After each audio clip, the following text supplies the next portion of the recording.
Hepiniz tekrardan merhaba arkadaşlar, ben Berkay. Bugün yeni videoyla beraberiz arkadaşlar. Bugün sokak röportajı yaptık. Bugün insanlara gittik, dedik ki bir hayvan olmak isteseniz hangi hayvan olurdunuz dedik. Ve tepkilerini gördük. Mükemmel tepkiler oldu. Güzel video olduğunu düşünüyorum. Videoya geçmeden önce abone olup bildirimleri açıp like atmayı unutmayın. Hadi şimdi videoya geçelim.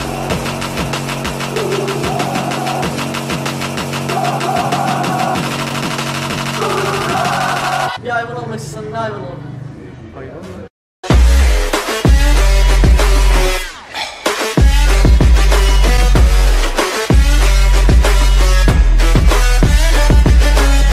Merhaba abi. Merhaba kardeşim. Şimdi sana bir soru sorayım abi, sen de cevaplayacaksın. Buyurun. Abi bir hayvan olmak istesen hangi hayvan olurdun?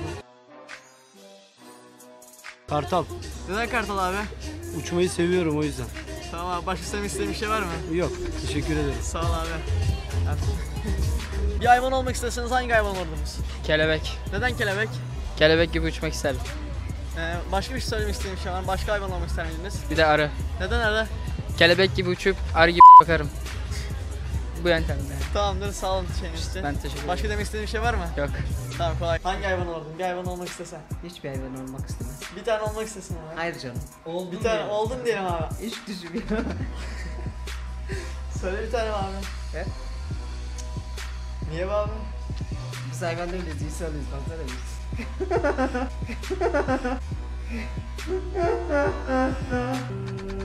Köpek balığı olmak isterdim.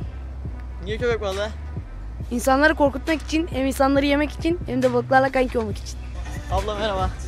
Biz bir röportaj yapacaktık da. Yok hayır. Yapalım mı abla ya, ne olacak?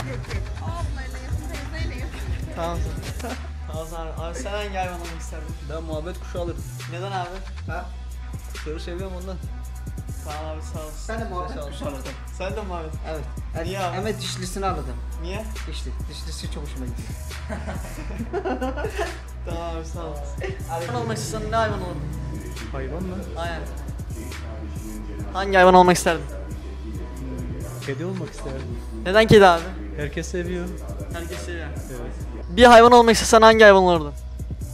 Şöyle bir düşüneyim. Çita. Neden çita? Çok hızlı bir hayvan. Başka sebebi yok mudur? Başka sebebi yoktur. Hızlı. Bu yüzden Hayatı yani. hızlı yaşamak lazım.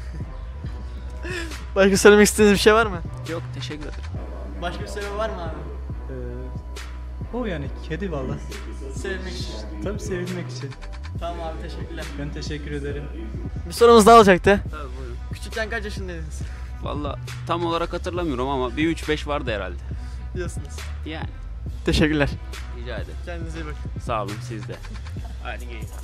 Diyorsun. Diyor. Kameraya söylemek istediğin bir şey var mı? Ne diyeyim kameraya? Bu videoya herkes like atsın, atmayanın kafasını kopartırım. Çünkü ben köpek balığıyım. Tamam. Ve arkadaşlar bugünkü videomuz böyleydi. Umarım beğenmişsinizdir. Daha fazla bu tarz videolar için like butonuna basmayı unutmayın. Önerileriniz varsa video yorumlara yazabilirsiniz. Abone olmayı unutmayın. Hoşçakalın. Bay bay. Percocet, Miley Percocet, Percocet, Miley Percocet, rep the set, gotta rep the set.